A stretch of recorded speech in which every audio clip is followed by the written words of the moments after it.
There is a photograph sitting on my desk right now. It was taken 6 years ago at the launch party for my company's rebrand, and in it, I am standing next to Daniel Reeves with my arm around his shoulder and the biggest smile on my face. We are surrounded by champagne flutes and celebration, and I remember thinking in that exact moment that I had finally found someone I could trust completely. Someone who understood my vision and would help me carry it forward. Someone I considered family. That photograph is the last thing I look at every single night before I go to bed. Not because I miss those days, not because I long for that friendship. I look at it to remind myself that the people who smile the widest are sometimes the ones sharpening the knife behind your back. I look at it to remind myself that I survived what he did to me. And I look at it because, after everything Daniel Reeves took from me, I took something far more valuable from him. I took his entire future. My name is Rebecca Morrison, and this is the story of how I built a man's career from absolutely nothing. Watched him systematically destroy everything I had worked 15 years to create, and then piece by piece, dismantled his life in ways he never saw coming. This is not a story about losing. This is a story about what happens when you underestimate a woman who has nothing left to lose. Let me take you back to where it all began.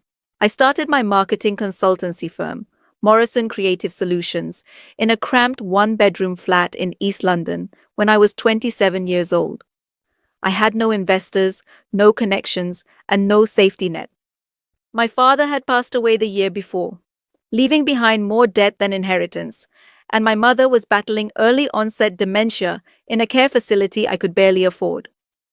I had graduated with honors from university, worked my way up at a prestigious advertising agency for 5 years, and then watched as my male colleagues were promoted over me time and time again, despite my campaigns consistently outperforming theirs.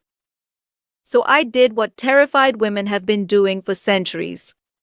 I bet on myself. Those first 3 years nearly broke me. I worked 18-hour days. I pitched to companies that laughed me out of their offices. I maxed out credit cards and skipped meals so I could pay my one part-time employee. But slowly, project by project, client by client, I built something real.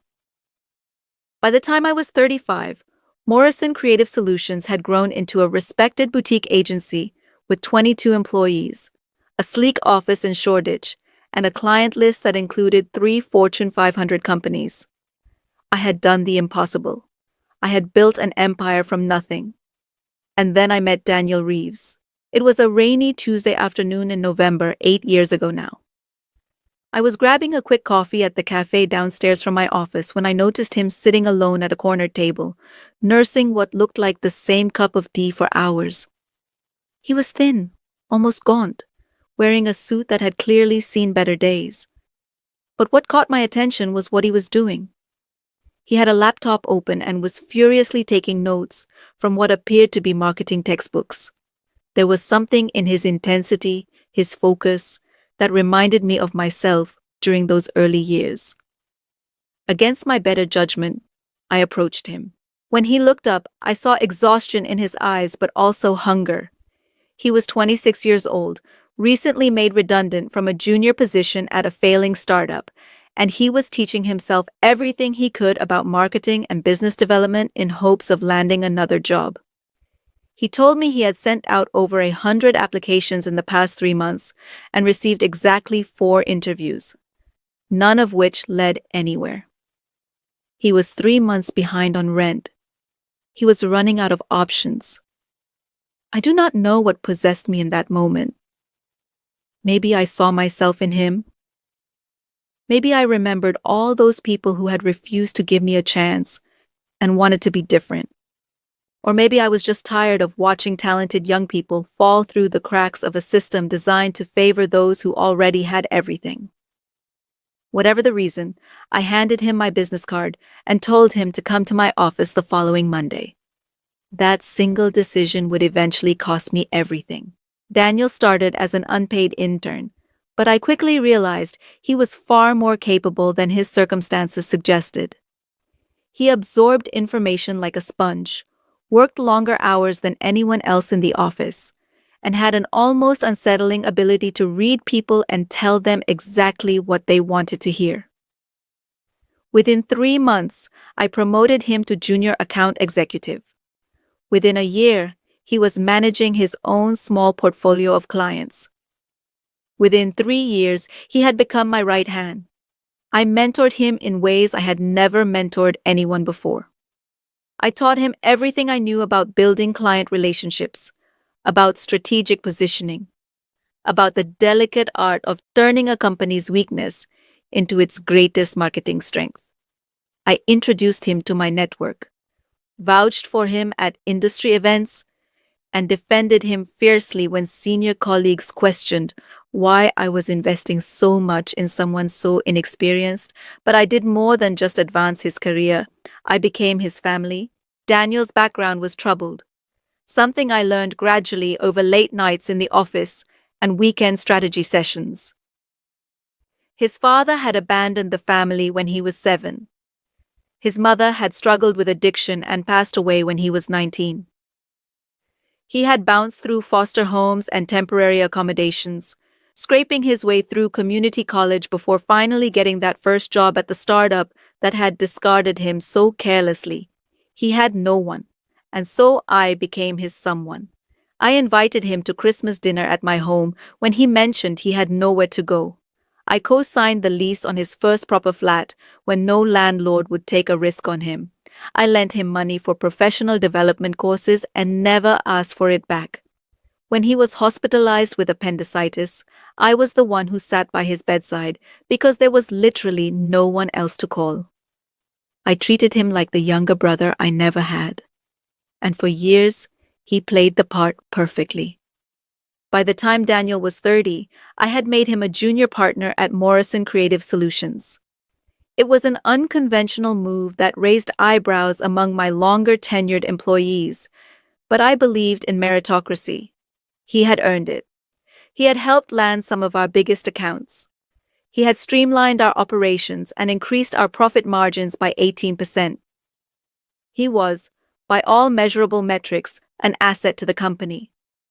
What I did not realize was that he had been measuring something else entirely.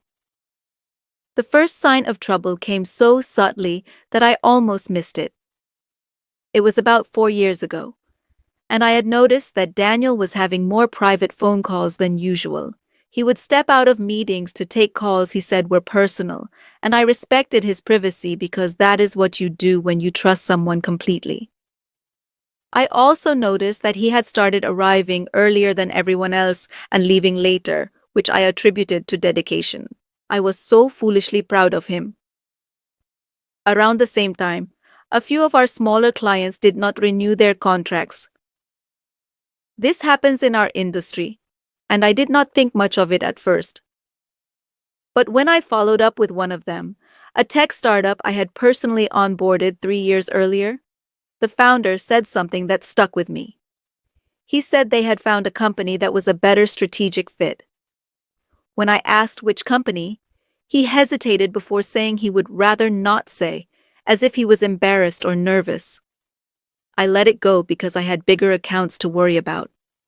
But something about that interaction planted a tiny seed of unease in the back of my mind.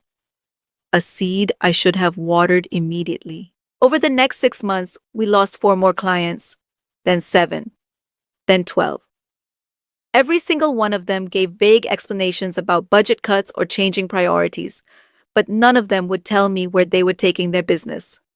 I started doing what any responsible business owner would do and analyzed our work, our pricing, our client satisfaction scores. Everything looked normal. Better than normal, actually. So why were we hemorrhaging accounts? The answer came to me on an ordinary Wednesday afternoon when my friend Sophie Chen called me in a panic. Sophie was an accountant who had her own small practice, and we had been friends since university. She handled the books for several businesses in the creative industry, and she had a reputation for discretion. So when she called me and said she needed to meet immediately, and that it could not wait, I knew something was seriously wrong. We met at a wine bar neither of us had ever been to before, which in retrospect was its own kind of warning sign. Sophie looked like she had not slept in days. She kept glancing over her shoulder, and her hands were trembling slightly as she pulled out a folder from her bag. Inside that folder were the financial statements for a company called Vanguard Strategic Solutions. It was a marketing consultancy that had been incorporated 18 months earlier. I had never heard of it, but I knew the name on the founding documents. Daniel Marcus Reeves. I remember staring at those papers for what felt like hours, trying to make the letters rearrange themselves into something that made sense. Daniel had started his own company. Daniel had started a competing company. Daniel, who ate dinner at my table every Christmas, who called me his mentor and his friend, who owed his entire career to the chances I had given him, had been building a rival business right under my nose. Sophie explained that she had only discovered this because Vanguard had approached her to handle their accounting, clearly not knowing about her connection to me. She had declined, obviously, but she had done some digging first. What she found made my blood run cold. Every single client we had lost over the past 18 months had gone to Vanguard. Every single one. When I got home that night, I did not cry. I did not scream. I sat in my living room in complete darkness for 3 hours, replaying every moment of the past 8 years in my mind. Every late-night conversation, every piece of advice I had given him, every client relationship I had handed him on a silver platter, every trade secret, every strategy, every competitive advantage I had built over 15 years of blood and sweat and sacrifice. He had taken all of it. But I needed to understand the full scope of what he had done before I confronted him. I needed to know exactly how deep this betrayal went. So for the next 2 weeks, I became a detective in my own company. I started by auditing our client database and discovered that someone had been downloading customer information at irregular hours. The downloads were always made from the same workstation. Daniel's workstation.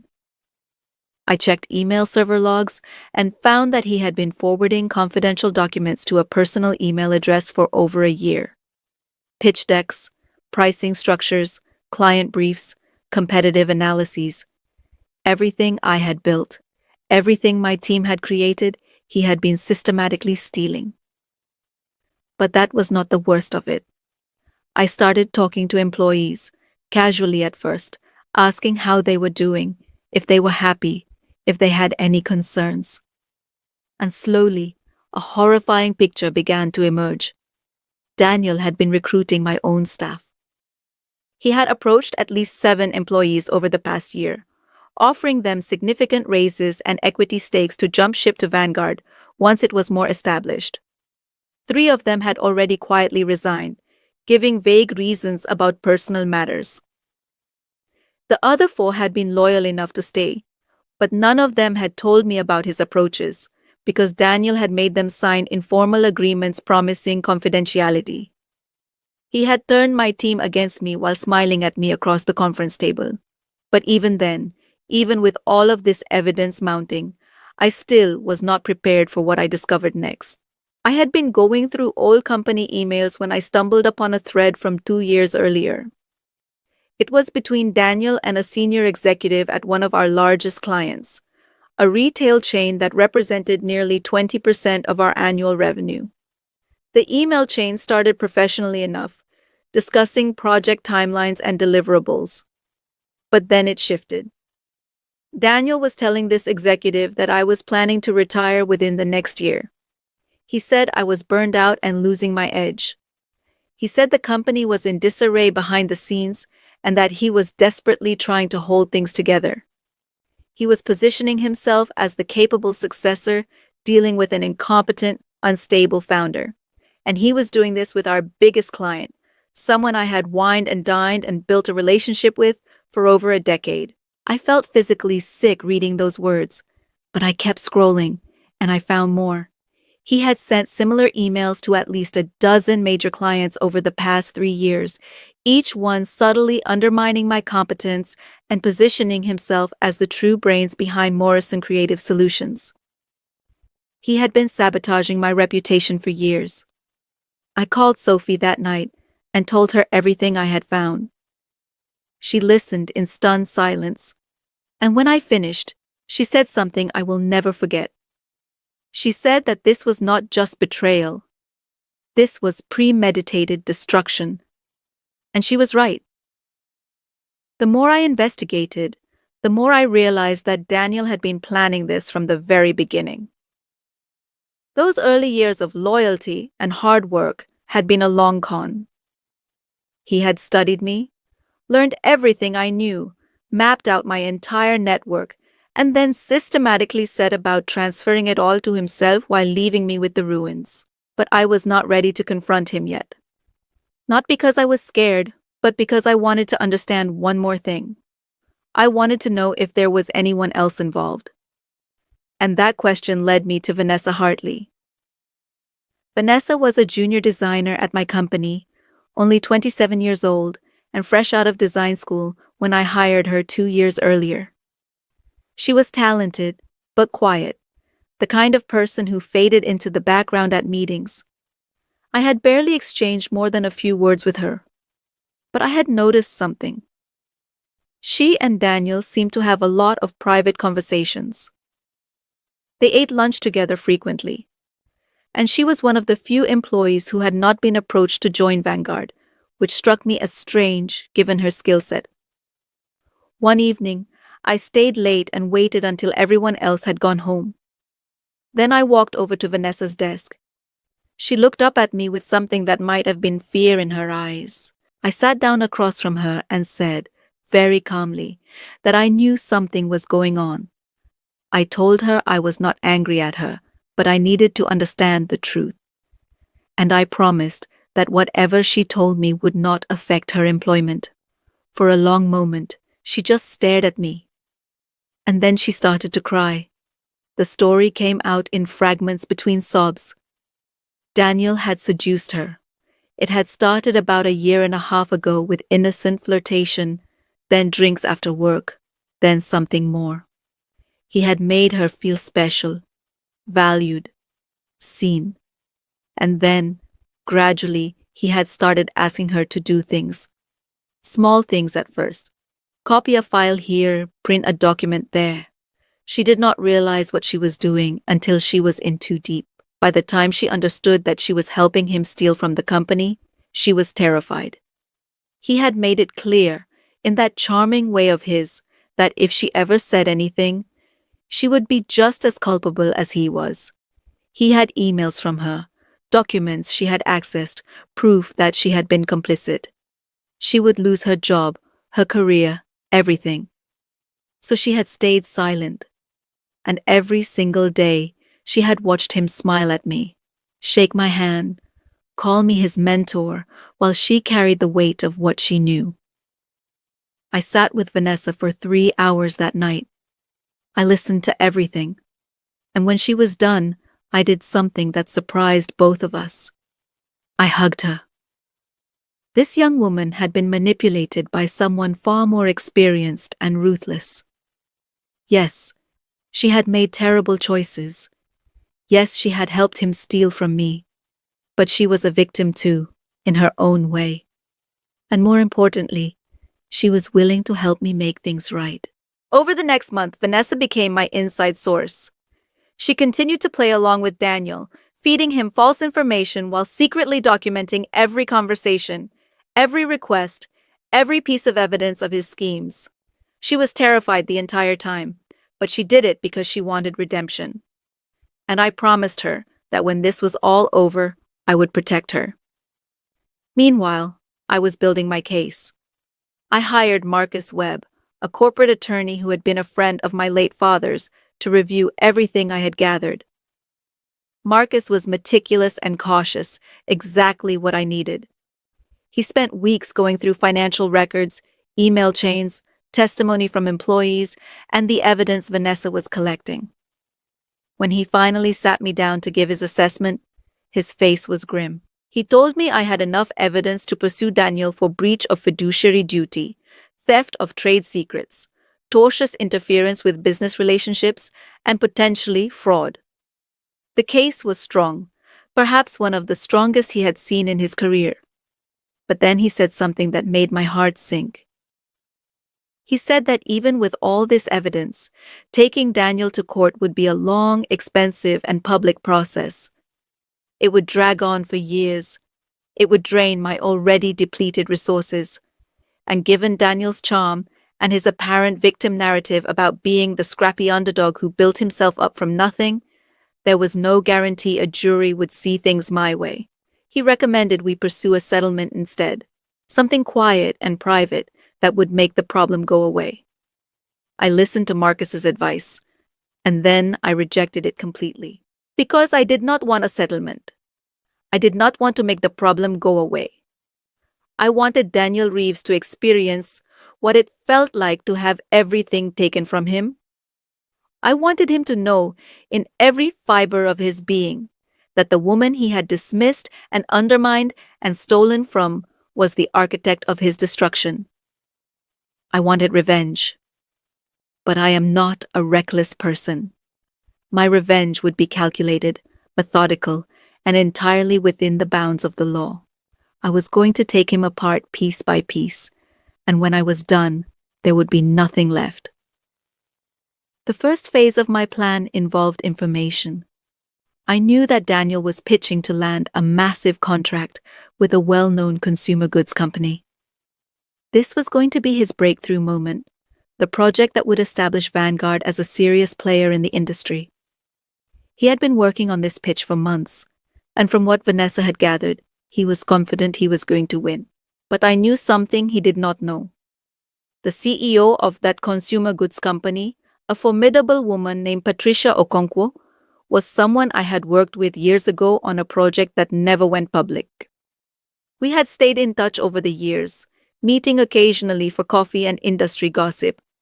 She trusted me. So I arranged a lunch with Patricia and laid out everything. I showed her the evidence of Daniel's systematic theft, his manipulation, his lies.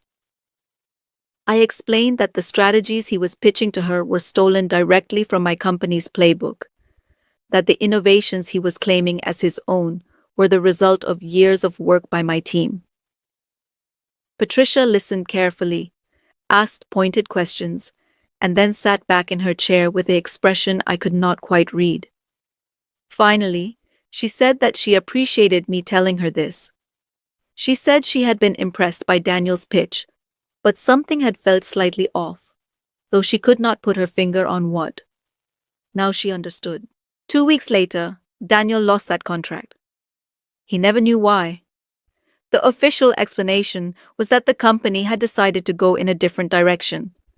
But I knew the truth, and so did Patricia. That was the first domino. The second phase targeted his finances.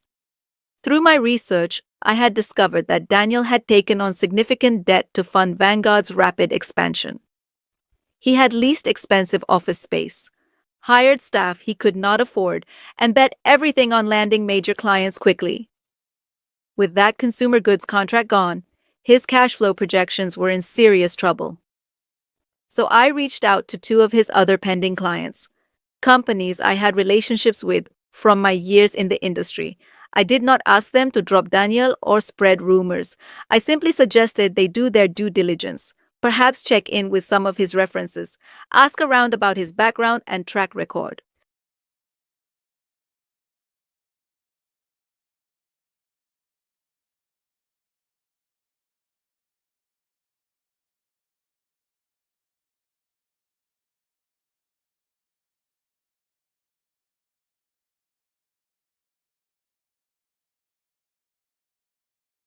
What they discovered, of course, was a trail of missing pieces and convenient omissions. Daniel had claimed experience and accomplishments on his website that did not exist. He had implied partnerships with companies he had never worked with. His entire professional narrative was built on exaggerations and outright fabrications. Both companies withdrew from negotiations. And just like that, Daniel was facing a financial crisis, but I was not done. The third phase was personal. Remember those employees Daniel had tried to recruit? The ones who had stayed loyal to me but signed those informal confidentiality agreements? I had been quietly reaching out to them, assuring them that they had done nothing wrong, and asking them to document every interaction they had had with Daniel. Those documents became depositions. And those depositions became part of the civil lawsuit I quietly filed against Daniel and Vanguard for theft of trade secrets and tortious interference. The lawsuit was carefully crafted. We were not seeking massive damages that would require a jury trial. We were seeking injunctive relief, basically a court order preventing Daniel from using any intellectual property derived from Morrison Creative Solutions. This meant that virtually every strategy, every client pitch, every operational process at Vanguard would come under scrutiny. It also meant that Daniel's dirty laundry would be aired in a very public legal proceeding. When he received the lawsuit, he called me.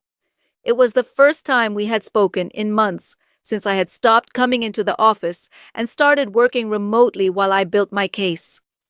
His voice on the phone was different than I remembered. Gone was the charming confidence. In its place was something that sounded almost like panic. He asked me what I was doing. He said this was all a misunderstanding. He said we had been friends, family even, and we could work this out between ourselves. I let him talk for about 5 minutes.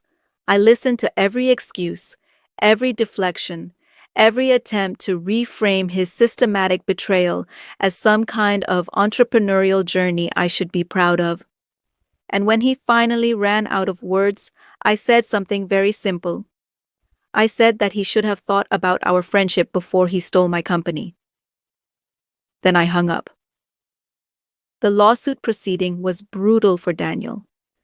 Every time he tried to claim originality for a strategy or process, we produced documentation showing it had been developed at Morrison Creative Solutions years earlier.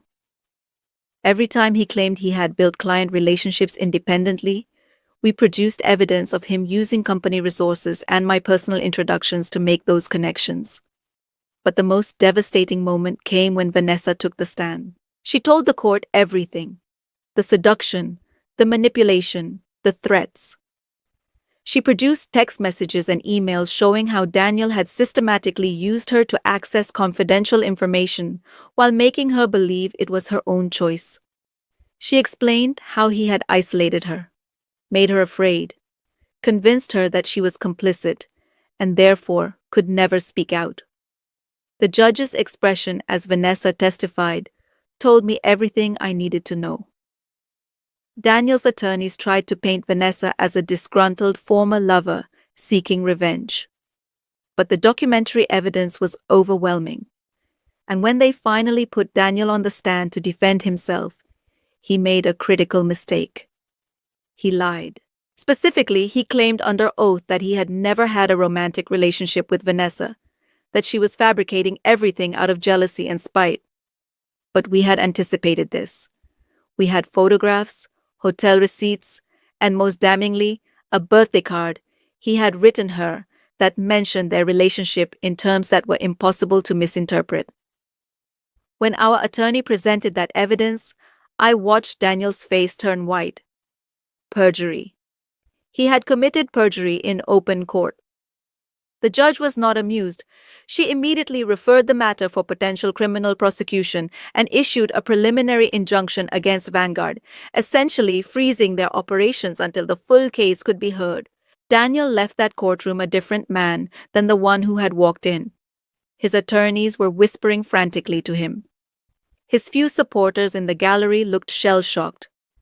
And as he passed me in the hallway, he looked at me with something I had never seen in his eyes before. Fear. But even then, I was not finished. The fourth phase of my revenge was perhaps the most satisfying, because it involved telling the truth to everyone who had been deceived.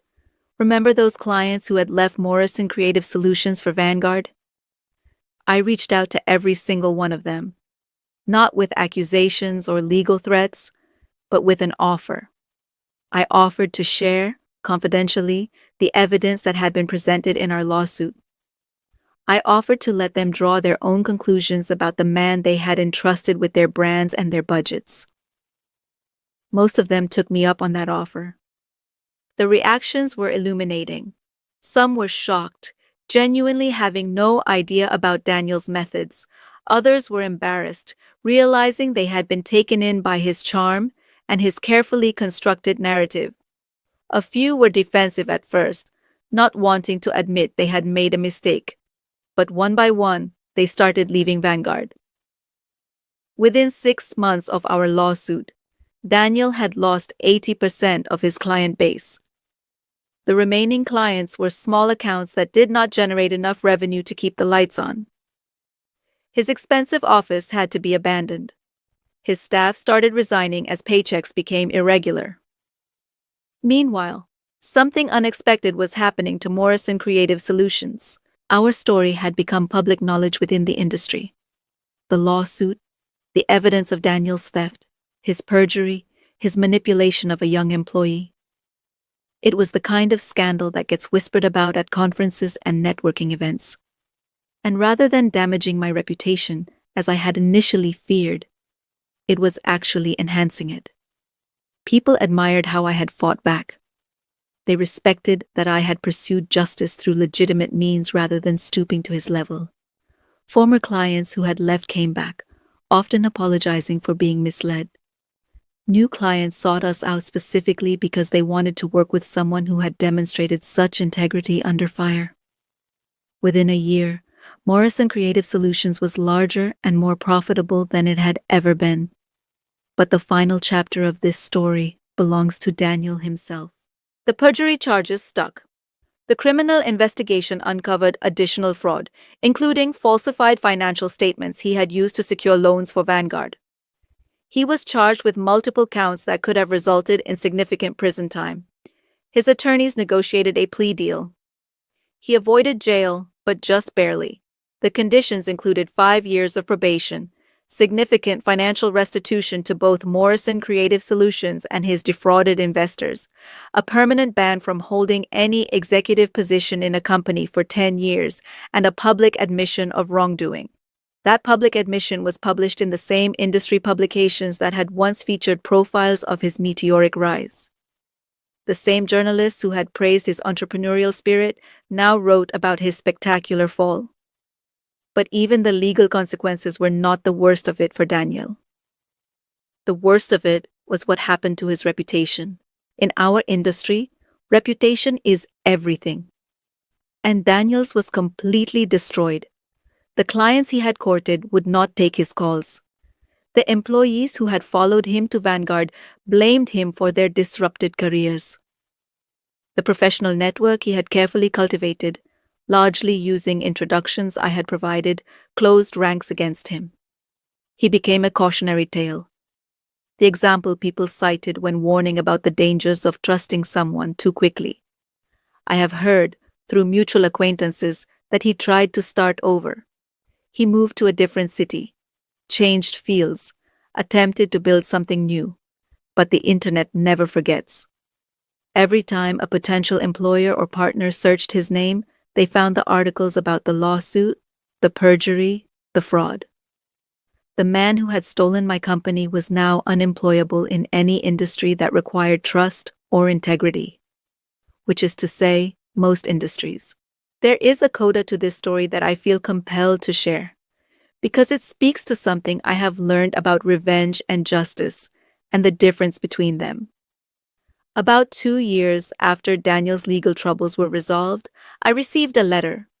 It was handwritten, which was unusual in this digital age, and it came from an address I did not recognize.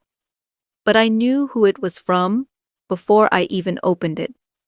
The letter was from Daniel. It was 4 pages long, and in it, he attempted to apologize for what he had done. He wrote about his childhood, his trauma, his deep-seated belief that the world owed him something because of how much he had suffered. He wrote about how he had convinced himself that taking from me was justified because I had so much and he had so little. He wrote about how he had been unable to see me as a person, only as an opportunity. He wrote that he understood now that he had destroyed the only genuine relationship he had ever had, and he asked for my forgiveness. I read that letter 3 times. I sat with it for days, turning over his words in my mind, trying to decide how to respond. Part of me wanted to write back with anger, to remind him of every lie, every theft, every moment of manipulation. Part of me wanted to ignore it entirely, to deny him even the acknowledgement of a response. But in the end, I chose a different path. I wrote back a simple note. I said that I had read his letter. I said that I appreciated his attempt at accountability, even if it came years too late. I said that I did not forgive him. Not because I was holding on to hatred, but because forgiveness was not something he had earned. But I also said something else. I said that I hoped he used whatever time he had left to become a different person. Not for my sake, but for his own. I said that carrying the weight of what he had done would destroy him far more effectively than anything I could do, and then I said goodbye.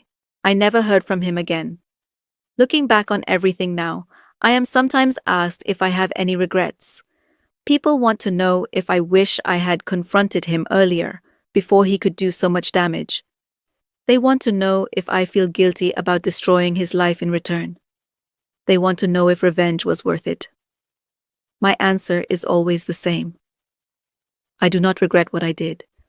I regret what he forced me to become in order to survive it. There was a time when I was simply a businesswoman, focused on building something meaningful and helping others grow. Daniel's betrayal changed that. It made me calculating, suspicious, capable of the kind of cold strategic thinking I never imagined I possessed. It taught me that trust, once broken, leaves scars that never fully heal. But it also taught me something else. It taught me that I was stronger than I ever knew. It taught me that the same qualities that made me vulnerable to exploitation, my generosity, my willingness to believe in people, my desire to mentor and nurture, were also the qualities that made me worth fighting for. I had built my company on a foundation of genuine care for my clients and employees, and that foundation was solid enough to withstand even the most devastating betrayal. Daniel thought he could take what I had built because he confused access for ownership. He thought that learning my strategies and meeting my contacts and understanding my methods meant he had the right to claim them as his own. He did not understand that what made Morrison Creative Solutions valuable was not the tactics or the client list. It was the relationships, the trust, the decades of consistent integrity that could not be stolen or replicated. He tried to build an empire on a foundation of theft, and it crumbled. I rebuilt my empire on the same foundation of integrity that had made it successful in the first place, and it thrived. That is the real lesson of this story. Not that revenge is sweet, though I will not pretend there was not satisfaction in watching him fall. The real lesson is that people who betray you almost always betray themselves in the end. Their methods contain the seeds of their own destruction. All you have to do is create the conditions for those seeds to grow. I created those conditions. I watered them with evidence and testimony and legal proceedings. And I watched as Daniel's own choices bore their inevitable fruit. Today, Morrison Creative Solutions is the largest it has ever been. We have offices in 3 countries, over 100 employees, and a client list that would have been unimaginable to me in those early days in my cramped East London flat. Sophie is now on my advisory board, and Vanessa has become one of our most talented creative directors, her past mistakes transformed into fuel for a remarkable career. And me? I am older, certainly, more cautious, definitely. But I am also at peace in a way I never thought I would be after everything that happened. I learned that the people closest to us can hurt us the most, but they can also never truly destroy us unless we let them. I learned that betrayal, as devastating as it is, can become a catalyst for growth if we choose to use it that way. And I learned that justice, real justice, is not about making someone suffer as much as you did. It is about restoring balance. It is about ensuring that wrongdoing has consequences. It is about protecting others from experiencing what you experienced. That photograph on my desk, the one of me and Daniel at the launch party, still sits there. But I no longer look at it with anger or pain. I look at it as a reminder of how far I have come and as a warning to never again mistake charm for character or access for loyalty. If you are listening to this and you have been betrayed by someone you trusted completely, I want you to know something. The pain you are feeling is real, and it is valid, and it is not your fault. Trusting people is not a weakness. It is a strength that was exploited by someone who did not deserve it. But here is what you need to understand. The person who betrayed you made a choice. They chose their own interest over your relationship. They chose deception over honesty. They chose short-term gain over long-term integrity. And choices have consequences. Your job is not to make yourself small or to stop trusting everyone forever. Your job is to survive the betrayal, to document everything, to seek justice through legitimate means, and to rebuild on the foundation of your own values. The foundation that was always stronger than you knew. Daniel Reeves thought he was taking everything from me when he stole my clients, my strategies, and my reputation. But he could not take the most important things. He could not take my resilience. He could not take my determination. He could not take my ability to build something meaningful from nothing. And in the end, those were the things that saved me. I built his career. He destroyed my business. But I rebuilt it better than before. And I made sure he could never do the same thing to anyone else. That is not revenge. That is justice. And justice, unlike betrayal, stands the test of time. There is one more thing I want to share before I close this chapter of my life. Last month, I received an invitation to speak at a conference for young entrepreneurs. The organizers wanted me to talk about resilience in business, about overcoming setbacks, about the importance of integrity in an industry often defined by shortcuts and deception. I accepted the invitation and I told this story. Not the whole thing, not with all the details I have shared here, but the essence of it. The arc from trust to betrayal to survival to something that looked remarkably like triumph. When I finished speaking, the room was silent for a long moment. And then a young woman in the front row raised her hand. She looked like she was in her mid-20s, just starting out, full of the same hungry determination I remembered from my own early years. She asked me what advice I would give to someone who was just beginning to build their career. Someone who wanted to succeed, but was afraid of being taken advantage of. Someone who did not know who to trust.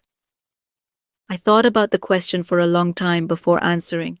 Finally, I said that trust is a risk that is worth taking, but it should be given slowly and revoked immediately when violated.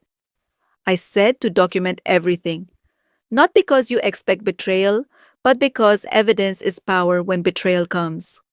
I said to build relationships, not transactions, because relationships survive setbacks while transactions collapse at the first sign of trouble. And I said one more thing. I said that if you ever find yourself in a position where someone you trusted has tried to destroy everything you built, remember that their attempt says nothing about your worth. It only says everything about theirs. The young woman nodded, and I saw something in her eyes that looked like understanding. Maybe she will never experience what I experienced. I hope she does not. But if she does, I hope she remembers that survival is possible, rebuilding is possible, justice is possible, because I am living proof. My name is Rebecca Morrison. I built a man's career from nothing, watched him try to destroy everything I had created, and then I systematically dismantled his life using nothing but the truth and the legal system that protects the rights of people like me. I do not tell this story for sympathy. I tell it as a warning and a promise. A warning to anyone who thinks they can betray someone who trusted them completely and face no consequences, and a promise to anyone who has been betrayed that it is possible to come out the other side stronger, wiser, and more successful than you ever imagined. Daniel Reeves learned this lesson the hard way.